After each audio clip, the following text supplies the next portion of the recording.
இப்போ விஷயத்துக்கு வரேன்.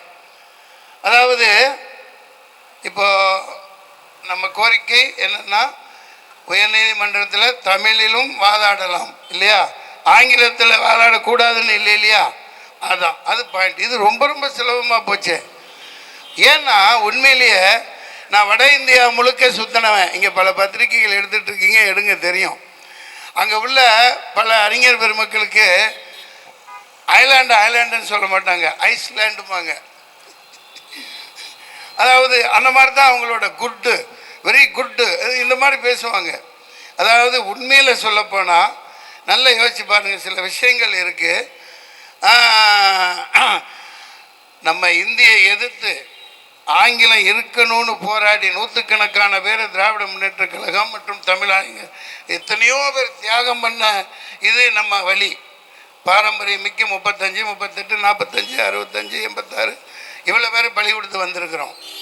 அதாவது ஆங்கிலங்கிற ஒரு மொழியாக மட்டும் நம்ம பார்க்கல. இப்போ பல நம்ம உயர்நீதிமன்றத்தில் ஆங்கிலத்தில் நம்ம இதே வழக்கறிஞர்கள் வழக்காடையில் அவர்களோட புலமையெல்லாம் பார்த்து நான் பயங்கர அதிசயப்பட்டிருக்கேன் உயர்நீதிமன்றத்தில். அதாவது இதில் அவங்களுக்கு கொஞ்சம் கூட ஒரு புலமை பெறாத இதுதான் வட இந்தியாவில் இருக்குது. அவங்களுக்கு இந்தியை விட்டால் அவங்க தாய்மொழி, அதை விட்டால் வேறு ஒன்றும் இல்லை. நான் குறை சொல்கிறதுக்கு வரலை. இப்போ ஒரு இது சொல்லிட்டு வராங்கல்ல, அதாவது ஒரு ஆபத்தை சொல்கிறேன். இது முழுக்க நம்ம வெற்றி அடைவோம், 2-3 நாளே இதை முடிஞ்சிரும்னு நினைக்கிறேன். இதெல்லாம் ஒரு விஷயமே இல்லை. இது கோரிக்கையாக வச்சு போராட வேண்டிய விஷயமே இல்லை. தமிழன் சரியான இடத்துல சரியான ஆள் இருந்திருந்தால் இதெல்லாம் ஒரு விஷயமே கிடையாது.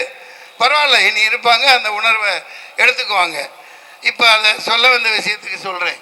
அதாவது ஆங்கில ஏகாதிபத்தியின் எச்சங்கள் அது மாதிரி அப்படின்னு தமிழ்நாட்டை பேச வரையில் சில விஷயங்கள் சில பேர் பேசுகிறாங்க. அது அப்படி அல்ல.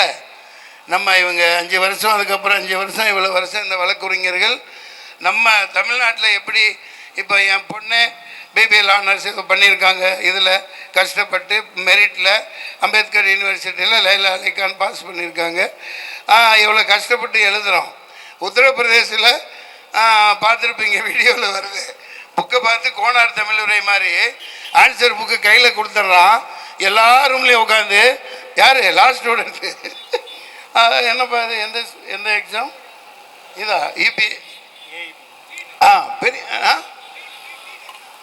பெரிய பெரிய பெரிய பெரிய அவன் புத்தகத்தை கொடுத்து அதை பார்த்து எழுதுறதுக்கே அவனுக்கு தெரியல. எதுக்கு ஆன்சர் ஏபிசிடி தெரியாமல் எழுதிட்டு இருக்கவனா இருக்கா இன்னும். அதாவது இது ஒரு கேலிக்கூத்தாக இருக்குது. நம்ம அங்கே நம்ம கம்பேர் பண்ணும் பட்சத்தில் தமிழ்நாடு உயர்நீதிமன்றம், ஹைகோர்ட் ஆஃப் சென்னை, மெட்ராஸ், அதாவது உலகத்துக்கே வழிகாட்டக்கூடிய பயங்கரமான அறிஞர் பெருமக்கள் அதிகமாக உள்ள வழக்கறிஞர்கள், ரொம்பவும் ஒரு என்ன சொல்கிறது, அதுக்கு வார்த்தைகளே இல்லை. ரொம்ப ரொம்ப ஒரு டேலண்டடான அதிகபட்ச திறமை மிக்கவர்களாக இருக்காங்க. நான் எவ்வளவுதான் புரிஞ்சுக்கிற சக்தி இருந்தாலும் கூட நான் பல வழக்குகளை பார்ப்பேன். அவங்க வாதாடுற விதம், அந்த நான் வன்மை, லா வன்மை, அதெல்லாம் பார்த்து I hats off to all lawyers of Tamil Nadu. அதுக்காக ஏன்னா நம்ம அதை பேணி காக்க வேண்டியது இருக்குது.